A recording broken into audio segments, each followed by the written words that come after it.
AI agent భారతదేశంలోకి వచ్చేసింది. AI సేవల్లో విప్లవాత్మక మార్పులను తెచ్చింది. కృత్రిమ మేధాను మరింత అభివృద్ధి చేసే దిశగా తాజాగా ఏఐ ఏజెంట్ అనే కొత్త సదుపాయాన్ని అందుబాటులోకి తీసుకొచ్చింది. వర్చువల్ సాయంగా మారే ఈ ఏఐ ఏజెంట్లు వినియోగదారుల ప్రాంప్టుల ఆధారంగా ఆన్లైన్లో ఆటోమేటిక్ గా పనులను నిర్వహించే సామర్థ్యాన్ని కలిగి ఉంటాయి. ఆర్టిఫిషియల్ ఇంటెలిజెన్స్ ప్రస్తుతం ప్రపంచాన్ని శాసిస్తోంది. దాదాపు అన్ని రంగాలలో ఏఐ వినియోగం అనివార్యంగా మారింది. దీంతో ఏఐతో ఉద్యోగాలు ప్రమాదంలో పడటం ఖాయమనే చర్చ గత కొన్ని రోజులుగా నడుస్తోంది. ఈ నేపథ్యంలోనే ఏఐ ఏజెంట్స్ అనే పేరు బాగా వినిపిస్తోంది.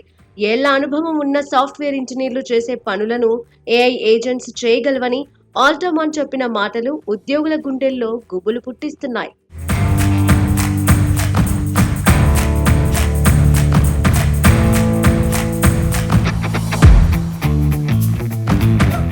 ప్రస్తుతం ఏఐ సేవలు అమెరికాలో చాట్‌జీపీటీ ప్రో యూజర్లకు మాత్రమే అందుబాటులో ఉండగా, తాజాగా భారత్‌తో పాటు Australia, Brazil, Canada, Japan, Singapore, దక్షిణ కొరియా, యూకే దేశాల్లోనూ ఈ సేవలు ప్రారంభమయ్యాయి. అయితే ఐరోపా దేశాల్లో ఏఐ సేవలు ఇంకా అందుబాటులోకి రాలేదని, త్వరలో అందించేందుకు సన్నాహాలు జరుగుతున్నాయని ఓపెన్ ఏఐ వెల్లడించింది. ఈ విషయాన్ని కంపెనీ సామాజిక మాధ్యమం ఎక్స్ వేదికగా వెల్లడించింది.